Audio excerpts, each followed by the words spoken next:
Bali Live on Nature edisi 2, edisi Heritage.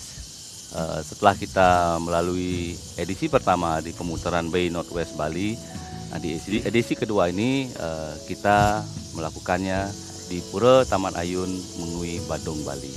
Baru saja pemirsa sempat menyaksikan beberapa komposisi yang dipersembahkan oleh Ayu Laksmi dan Suara Semesta, dan sebentar lagi kita akan lanjutkan lagi penampilan dari Ayu Laksmi dan Suara Semesta.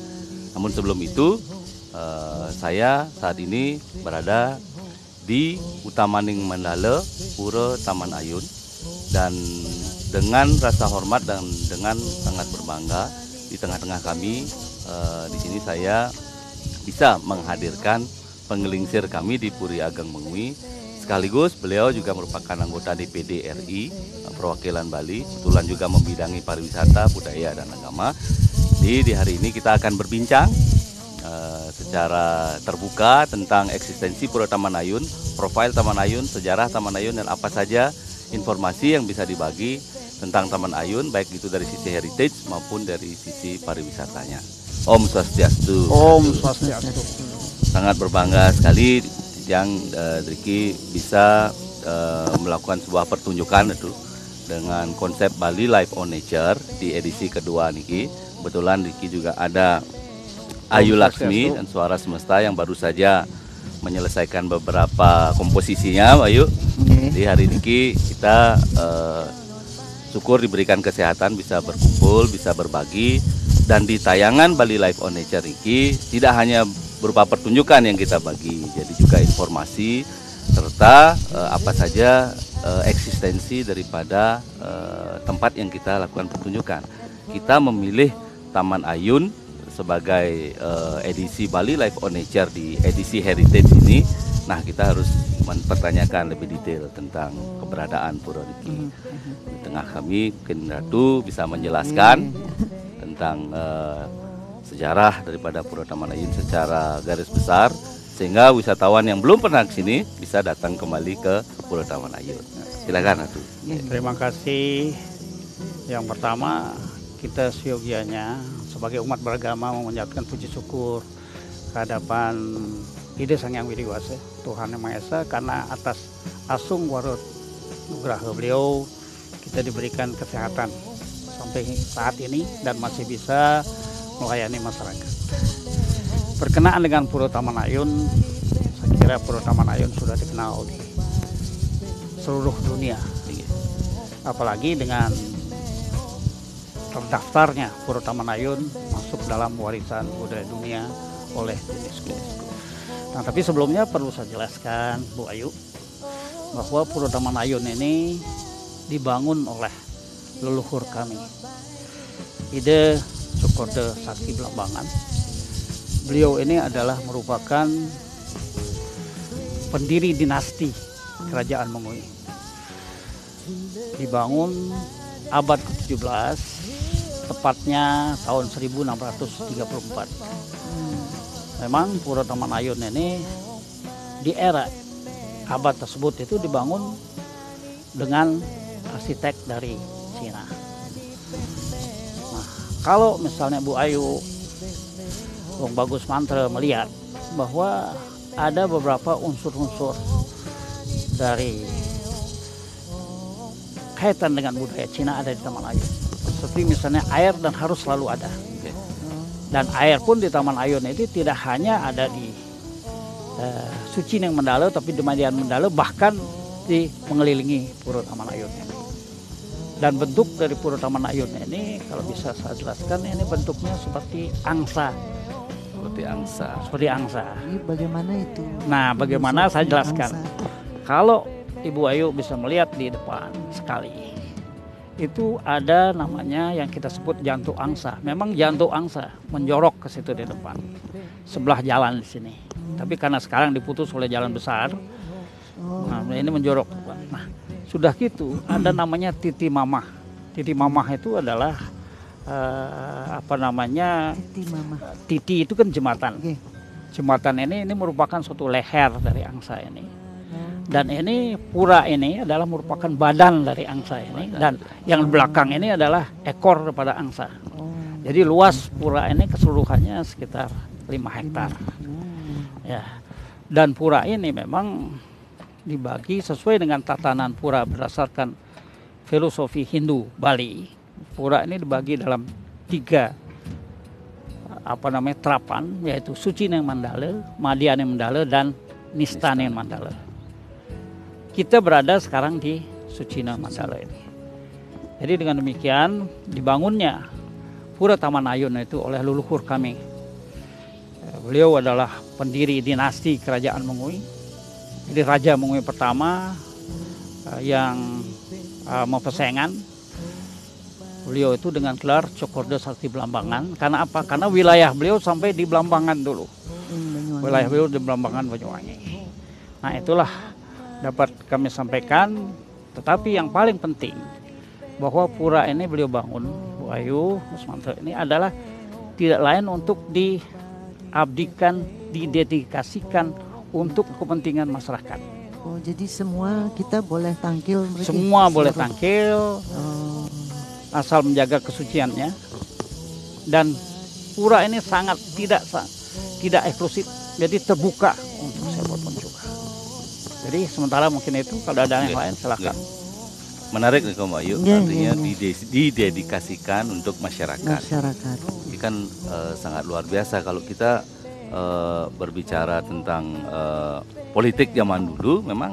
Memang ini merupakan sebuah komitmen daripada leluhur di Mengui bagaimana bisa menyatukan masyarakat melalui media pura ini sebagai pemersatu, ya Mbak Ayu. Boleh saya ini silakan, bertanya karena Niki kan juga sebagai salah satu ikon pariwisata ring Bali. Ya, masyarakat Bali oke lah dengan ritual mereka bisa untuk melakukan persembahyaan rezeki. Tapi kalau bagaimana masyarakat dunia kan semakin sering seperti contohnya seperti di India ada masyarakat dunia yang seolah-olah mencari energi besar di Bali. Ke Bali. Nah, itu apakah mereka juga boleh untuk sekedar meditasi atau bagaimana fungsi dan karakter masing-masing? Ya, begini. Pura ini kan biasanya wenten kan. Yeah. Baik, Bu Ayu, sebelum menjawab itu mungkin perkenankan dulu saya menjelaskan mengenai fungsi pura itu sendiri. Fungsi pura ini seperti tadi dijelaskan oleh Bung Gus Mantra bahwa memang ini didedikasikan untuk kepentingan umum. Ya. Jadi ada 3 fungsi utama dari pura ini. Yang pertama, pura ini berfungsi sosial religius. Sosial religius ini artinya apa? Artinya pada waktu itu leluhur kami sudah memikirkan bagaimana melayani masyarakat beliau dalam kegiatan melakukan bakti ke pura-pura Kayangan, pura-pura besar, pura dan kayangan yang ada di Bali. Jadi di era abad ke-17, Bu Ayu bisa membayangkan susah sekali masyarakat kami di Mengui atau di Badung ini untuk tangkil ke Pura Besakeh. Bayangkan abad ke-17. Ke Pura Batur, ke Pura Batu Karu dan lain sebagainya. Jadi oleh beliau dibangunlah, distanakan di sini. Misalnya di situ ada Pelinggih Gunung Agung, cerminan dari Besakeh, Pelinggih Batur, Pelinggih Batu Karu. Tapi itu bukan merupakan Pelinggih seperti Ibu Ayu lihat, itu merupakan Meru sesuai dengan stratanya. Misalnya Gunung Agung tumpang 11, Batur tumpang 9 dan lain sebagainya. Jadi itu diistanakan di situ. Jadi masyarakat beliau pada waktu itu cukup dari Pura Taman Ayun untuk ngaturan bakti ke Besakeh, Batur, Batu Karu dan lain sebagainya. Inilah fungsi sosial religius. Jadi beliau membuat pura ini bukan untuk kepentingan beliau dan keluarganya saja. Walaupun di sini ada gedong Paibon, tempat leluhur kami. Tapi beliau tidak hanya mikirkan itu, mikirkan masyarakat. Nah yang kedua, seperti tadi Bung Gus Mantra menyampaikan, pura ini juga berfungsi alat pemersatu. Karena mohon maaf, kalau bisa lihat di sini bahwa semua wangsa itu bisa membakti di sini. Ada Padmasana, ya kan? dan pasan. Ya mungkin pelingih itu dan yang ni ratu. Bahkan ada Ratu Gede Pasak di sini dan ada juga gedong paibon untuk leluhur-leluhur kami. Nah, jadi dengan demikian semua wangsa itu boleh masuk ke sini dan mau bakti sama-sama, nyakup pentangan di sini. Jadi kalau sekarang kita berpikir untuk memilah-milah diri itu saya kira setback kita kembali kita. Ya, bahkan abad 17 pun leluhur kami sudah bermikirkan bagaimana mempersatukan itu. Lebih maju. Tidak perlu dipilah-pilah bahwa ini hanya boleh mau bakti di sini, ini tidak boleh di sini dan lain sebagainya, tidak. Nah, itu fungsi pemersatu. Nah, kemudian ada fungsi sosial ekonomi. Nah, itu kolam yang ada di sekitar Pura Taman Ayun ini. Kan airnya selalu penuh. Itu berfungsi sebagai waduk. Itu mengaliri sawah yang ada di, kalau orang Bali bilang di tebenan, di selatan dari Pura Taman Ayun itu, yaitu Subak Batan Badung, Subak Beringkit, dan Mungitani. Ratusan hektar subak itu dialiri oleh air dari Pura Taman Ayun. Makanya ada 2 dam, 2 kolam yang ada di sini. Itu. Jadi dengan demikian itu fungsi. Kalau sampai misalnya ada sesuatu kita mau bangun di sini, misalnya perbaikan dam, saya mesti minta izin dulu pada para pekaseh ini. Minta izin dulu kepada para pekaseh ini. Untuk kita perbaiki, cocok enggak waktunya? Kalau dia lagi membutuhkan air, saya batalkan. Kalau memang dia tidak membutuhkan air atau sedikit air, kita atur sedemikian rupa. Itu. Nah, yang kedua lagi dari fungsi kolam ini juga memiliki fungsi dari ngatur ekosistem. Ya Anda tahu sendirilah, Bu Ayu tahu sendiri bahwa air itu kan sangat mempengaruhi ekosistem. Jadi suasananya sini sejuk ya. Bagaimanapun itu selalu sejuk. Karena ekosistemnya diatur oleh air di sekitar di sini. Yang ketiga ya jelas fungsi dari kolam ini dari fungsi dari estetika. Tapi memang kolam ini tidak bisa jernih karena kami tidak bisa lepas dari sawah ke sawah. Jangan dibikin eksklusif jernih itu sehingga tidak boleh dari sawah boleh ke sawah, tidak. Karena harus tetap ada ikatan kami dari sawah. Sumber air ini adalah dari Pura Ulun Danau Beratan yang mengalir ke sini, ya kan? Masuk ke sawah, masuk ke pura, setelah dari pura ke sawah lagi. Jadi itulah sebetulnya fungsi pura ini. Jadi dengan demikian, nah menjawab dari apa yang Bu Ayu sampaikan tadi, mungkin nanti bisa diputarkan sedikit nanti slide-nya. Itu Presiden India yang perempuan dulu, tahun berapa saya lupa, masih saya menjadi bupati pada waktu itu, berkunjung ke sini dan sembahyang di sini. Tapi dengan tatanan Hindu Bali, yaitu di mana ada Pranda yang munggah, dia juga sembahyang cara Bali, dia juga memercikkan tirta, dipercikkan tirta oleh Hindu Pranda. Bisa dilihat film. Jadi kan demikian presidennya sendiri, presiden Indianya sendiri sembahyang di sini. Jadi dengan demikian kita terbuka. Hanya saja memang kita harus batasi berkaitan dengan tata cara. Tata cara itu ya orang bilang kan, kalau kita bilang protokol lah, cara berpakaiannya, ya kan, sudah gitu cara sembayangnya, ya itu harus sesuaikan dengan apa namanya, bagaimana tatanan kami di sini. Desa Kalopatra, ya, oke. Mungkin ada lain lagi. Luar biasa, Mbak. Artinya tadi sudah sangat lengkap dijelaskan, berarti konsep life on nature ini sangat pas memang. Kita memilih Taman Ayun ini karena memang fungsi-fungsi yang memang kembali untuk pelestarian lingkungan itu sudah sangat jelas. Nah, sekarang kita beralih ke sesuatu yang berbau heritage, karena beliau sempat menjelaskan bahwa World Heritage Site daripada UNESCO adalah Taman Ayun. Dan yang saya dengar juga bahwa UNESCO juga memberikan sebuah penghargaan atau menetapkan salah satu kesenian yang ada di Bali, yaitu barong, itu menjadi sebuah warisan budaya benda juga begitu. Nah, dan setahu saya, dan beliau juga akan menjelaskan bahwa di Taman Ayun ini kerap dilakukan annual festival, yaitu Barong Festival.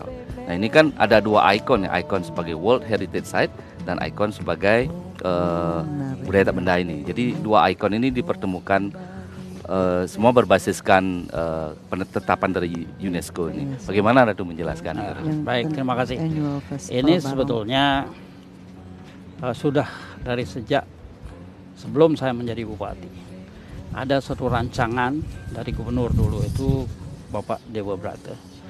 Bagaimana Bali ini Bali landscape lah, Bali landscape. bisa masuk dalam warisan budaya dunia dalam rangka pelestarian Bali itu sendiri. Pertama pelestarian, kedua adalah apresiasi dunia terhadap Bali itu sendiri dan lain sebagainya.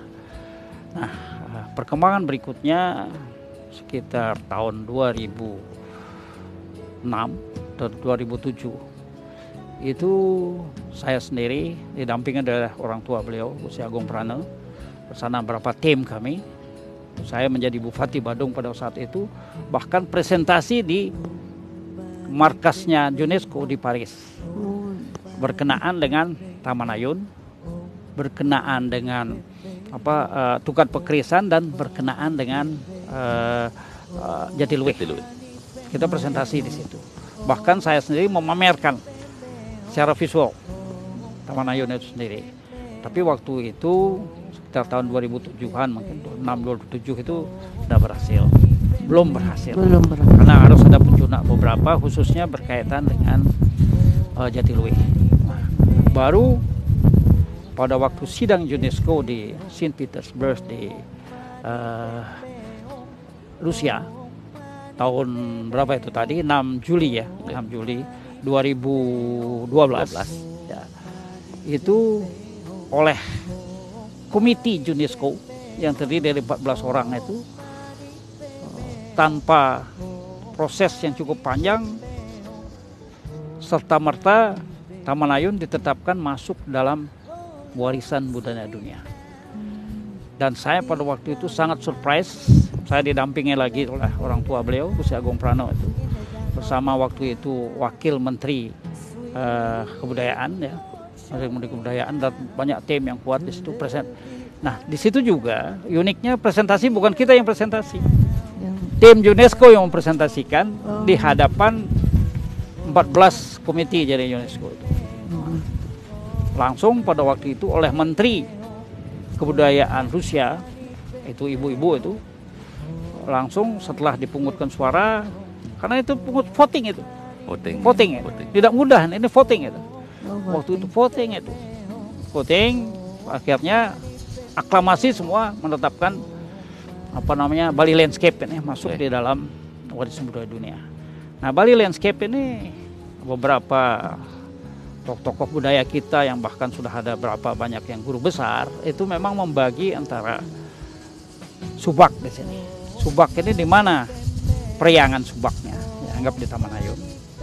Terus kemudian seperti Tirta Kerana lah periangan subaknya, dan di mana yang paling penting itu adalah pelemahan subaknya. Itu adalah di di Jatiluwih, dan di mana merupakan pewongan subaknya yang merupakan simbol-simbolnya itu adalah di Tukat Pekrisan. Begitu banyak. Jadi dengan demikian Tirta Kerana inilah yang merupakan dasar dalam pemberian Bali Landscape masuk dalam warisan budaya dunia, termasuk di sini adalah Taman Ayun. Nah, sekarang dari apa yang disampaikan Bos Mantel tadi, buat saya sebagai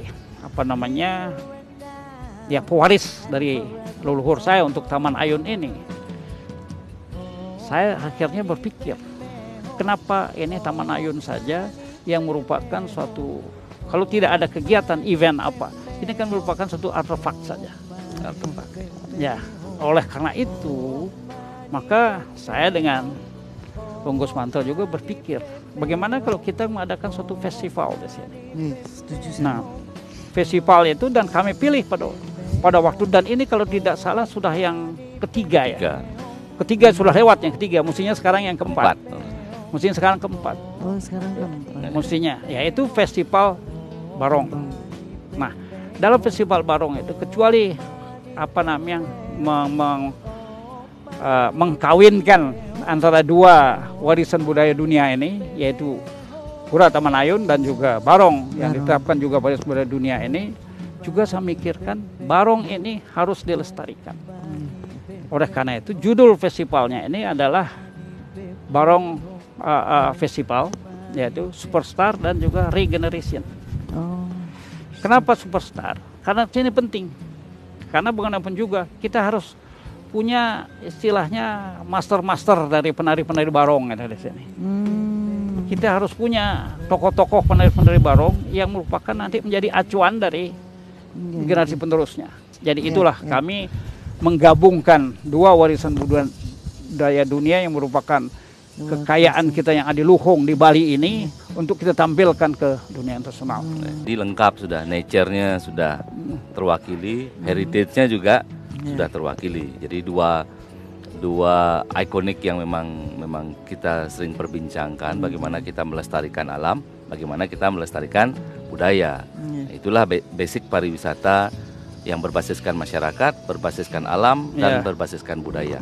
Terkait pariwisata, mau kayaknya mau nanya tentang pariwisata karena Iya, bagaimana boleh saya tahu dengan ini normal. situasi yang kita harus banyak merenung sekarang ya. Niki, biasanya rata-rata kalau pada saat normal itu berapa kira-kira pengunjung? Begini. Dan lebih banyak dari mana? Ya, terima kasih. Begini, rata-rata pengunjung itu kalau normal, kecuali festival. Kalau lagi festival bisa 2 kali lipat ya. Kalau normal itu sekitar 1.000. Memang dibandingkan yang Uluwatu, mungkin Pantai Pendawa itu berbeda. Di sini mereka yang datang itu, yang 1.000 itu pada umumnya mereka yang mengapresiasi budaya, termasuk peninggalan lama, kesejarahan dan lain-lain sebagainya mereka datang. Biasanya itu mereka datang, dan memang sebagian besar dari mereka itu adalah turis-turis asing. Kalau misalnya saja 1.000, itu 800 itu turis asing, sedangkan hanya 200 yang turis domestik. Gitu. Nah, begitulah komposisinya di sini. Nah, turis asing pun bisa kita lihat bahwa yang datang ini adalah memang dari negara-negara yang memang punya budaya yang kuat juga. Nah, sekarang mengenai wisatawan itu, terus terang aja mereka juga kita lengkapi dengan mini theater. Oh, mini theater. Ya, ada sedikit juga di situ di kawasan budaya kita mengenai foto-foto. Pertama kali ini apa namanya semacam market dari ini, market dari pura ini. Jadi dia masuk itu biar bisa membayang, oh begini sebelumnya pura ini. Nah, terus ada foto-foto dari leluhur saya ada di situ dan kegiatan-kegiatan beliau ada di situ. Nah, sudah itu seberangnya lagi khusus ada karya tangan nenek beliau ini untuk kalangan-kalangan yang pelukis-pelukis sketka. Tapi khusus mengenai Taman Ayun ada di situ. Nah, masuk lagi ke situ, nah disitulah ada mini theater. Di mini theater itu kita memang pentaskan apa itu Taman Ayun, apa itu Puri Ageng Mengui. Sebab kalau mereka datang ke sini tanpa melihat film itu, hanya mendengarkan penjelasan guide, dia hanya melihat artefak begitu saja. Bila mana tidak ada kegiatan seperti piodalan, tidak ada kegiatan-kegiatan upacara yang lain, dia lihat artefak. Makanya kami lengkapi dengan pemutaran film, yaitu terdiri dari sedikit mengenai kesejarahan juga. Tapi yang banyak ditekankan di situ adalah seperti dibilang, bagaimana hubungan Puri dengan masyarakat. Itu satu. Kedua juga yang ditekankan di situ adalah yang tidak kalah pentingnya, bagaimana suatu filosofi, suatu upacara ritual di Pura dan upacara ritual di Puri. Seperti misalnya Nagabanda. Ya. Dan juga bagaimana juga ditekankan itu hubungan dengan subak. Hubungan dengan subak seperti saya jelaskan tadi. Nah, makanya Bu Ayu harus sempatkan melihat di situ sehingga berikan komentar itu lebih menggigit lah. Gitu. Tapi mungkin kita harus berbicara masalah bagaimana kesiapan kita berkenaan dengan new normal ini. Kesiapan new normal. Ya, new karena normal kita ini. Rasa-rasanya kok sudah pingin lewat dari new normal.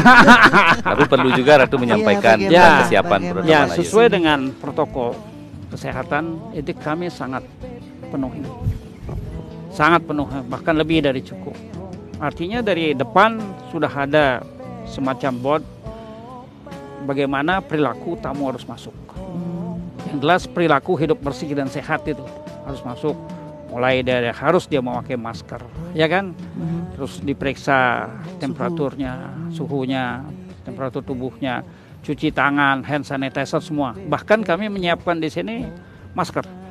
Kalau sampai ada tamu tidak bawa masker, ya kita kasih masker. Kan saya dengar ada ruang isolasi juga. Nah, itulah. Mudah-mudahan tidak terjadi. Kalau terjadi suatu tamu yang datang ke sini, itu dari suatu kami siapkan ruang isolasi, tinggal kontak misalnya dari gugus tugas COVID-nya. Untuk ini, mudah-mudahan tidak ada. Terus yang lain yang sering juga didengung-dengungkan masalah social and physical distancing itu. Itu ini bagaimana di sini juga? Saya kira dengan lihat terbuka begini sudah nggak perlu dikhawatirkan lagi kan. Lain misalnya kita masuk dalam satu gedung ya. Nah, kalau gedung di teater kami kita sudah atur jarak kursinya itu 1,5 meter. Ya, jadi itulah. Tadi saya lihat segerombolan. Ya. Mereka itu ya flownya. Yang flownya begitu. Jadi dia tidak sampai masuk di kawasan suci, di Suci Mandala. Dia cukup dari luar, tapi dia bisa melihat apa yang ada di dalam. Jadi dengan demikian kita tidak direcoki oleh persoalan kesucian, tetap suci kita pertahankan. Gitu. Matur suksma Ratu untuk galah luar biasa informasi yang disampaikan ke kita. Mbak kan dapat ilmu juga kan artinya ya. Jadi hari ini kita akhiri perbincangan kita yang luar biasa nih. Semoga ini bisa menjadi manfaat dan sebentar lagi kita akan tutup tayangan Bali Live on Nature ini dengan pertunjukan kembali dari Mo Ayu, kira-kira membawakan Mahasa Mo Ayu ya. Mahasa saya akan berkolaborasi dengan Ayu Laksmi dengan lagunya Mahasa. Sampai bertemu kembali di edisi berikutnya. Kami tutup dengan Parama Santi. Om Santi Santi Santi Om.